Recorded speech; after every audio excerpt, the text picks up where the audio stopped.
घरच्यांचं एकूणच म्हणजे काय कल होतं त्यावेळेस? तुम्ही तर मेडिकल जॉईन केलं होतं त्यावेळेस, मेडिकल नाही, एअरफोर्स एअरफोर्स जॉईन केलं होतं, त्याचं काय तुमचं हे होतं? नाही, कारण काय त्यावेळेस घरची परिस्थिती अशी होती, काही ना काही मिळवायला पाहिजे अच्छा, आणि नोकरी मिळणं काही कठीण सोपं नव्हतं.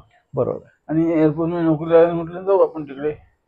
बर, तिथे जेवण खाणं सगळं होतं होतं. आणि 1.5 वर्षाचं प्रायमरी ट्रेनिंग होतं. त्याच्यानंतर माझी बदली मुंबईत झाली. तिथे 3 वर्ष राहिलो. पुन्हा ॲडव्हान्स ट्रेनिंगसाठी पुन्हा तांबरमला गेलो. बर. या संपूर्ण प्रवासात तुम्हाला जे मिलिटरीतनं बऱ्याचशा काही गोष्टी शिकायला मिळाल्या असतील, वायुसेनेतनं. मुख्य म्हणजे शिस्त हा सगळ्यात मोठा भाग आहे. त्याच्याशिवाय तुम्ही वायुसेनेत होता, तर इतरही सेनेपेक्षा वायुसेनेचं विशेष महत्व आहे. त्याविषयी काही? नाही, वायुसेनेचं महत्व म्हणजे असं की वायुसेना हे आम्ही फक्त मी इलेक्ट्रिशियन होतो. आम्ही फक्त विमान रिपेअर करायचो आणि पायलट जाऊन हे करायचं. मी 62, 63, 65 आणि 71 या तिन्ही युद्धात मी एअरफोर्समध्ये होतो. वा. पण 62चं युद्ध माझी बदली ट्रेनिंग नंतर तिकडे तैवानला झाली. बर. पण तोपर्यंत आपलं पराभव होऊन म्हणजे आपण परत येत होतो. बर. आणि मग आम्हाला निरोप आला की यांना काही पाठवू नका.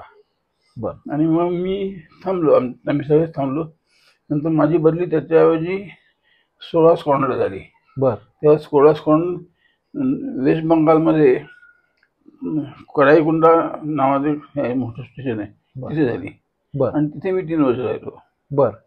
तिथे 62च्या पहिल्या युद्धात मी विमानावर काम करत होतो आणि तेवढ्यात वरनं हँगरवर धाड धाड धाड आवाज आला आणि सगळे लोक बाहेर पडायला लागले. मी पण बाहेर पडलो. तेव्हा पाकिस्तानची विमानं येऊन अटॅक करत होती.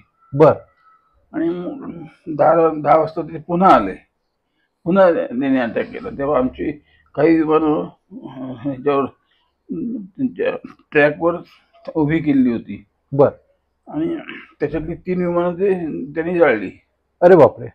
आमची विमानं जळताना बघितली आम्ही. अरे बापरे. मग 65च्या युद्धातही तुम्ही म्हणजे 65च्या युद्धात. 65च्या युद्धात आणि 71च्या युद्धातलं? 71च्या युद्धात मी बंगलोरला होतो.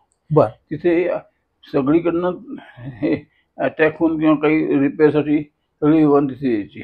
बर. आणि त्या विमानाला लागणारं हे सामान आम्ही पुरवायचो. बर.